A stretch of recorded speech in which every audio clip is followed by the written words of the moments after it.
কাঁঠাল খাওয়া হোক বা না হোক, কাঁঠালের বিচি কিন্তু সবাই পছন্দ করে।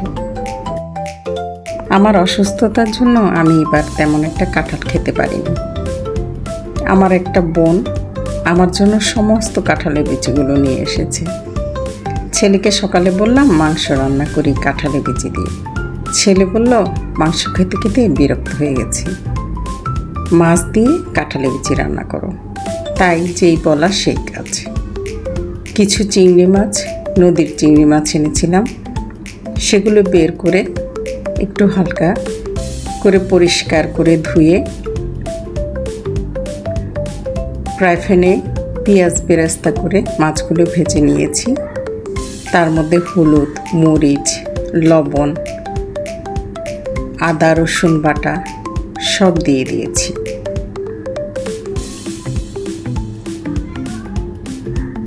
সব দিয়ে ভালো করে মিলিয়ে একটু কষিয়ে নিই। একটু জিরার গুঁড়া দিয়ে দিলাম, একটু ধনিয়ার গুঁড়া দিয়ে দিলাম, দিয়ে সব মশলাগুলো একটু ভালো করে মাছের সাথে কষিয়ে নেব। কাঁঠালের বিচিগুলো সব পরিষ্কার করে সাদা করে ধুয়ে ঝাঁঝরিতে তুলে রেখেছি।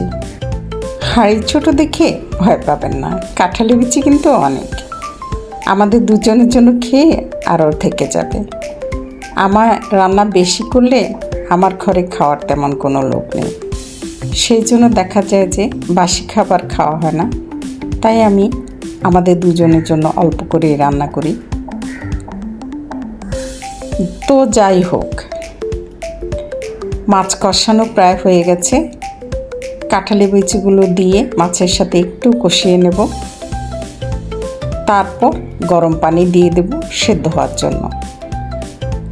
কাঁঠালের বিচিগুলো ভালো করে কষিয়ে নিয়ে পানি দিয়ে ঢাকনা দিয়ে একটু সেদ্ধ করে নেব।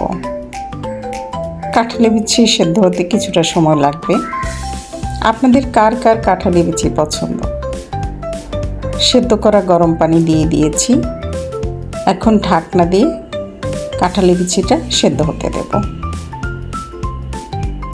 যদি আমার রেসিপিটা পছন্দ হয়, লাইক কমেন্ট শেয়ার করতে ভুলবেন না।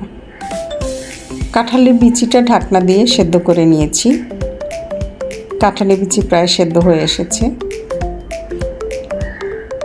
এখন কাঁচামরিচ, কিছু ধনিয়া পাতা, টালা জিরার গুঁড়া দিয়ে নামিয়ে নেব। দেখেই বুঝতে পেরেছেন কতটা মজা হয়েছে।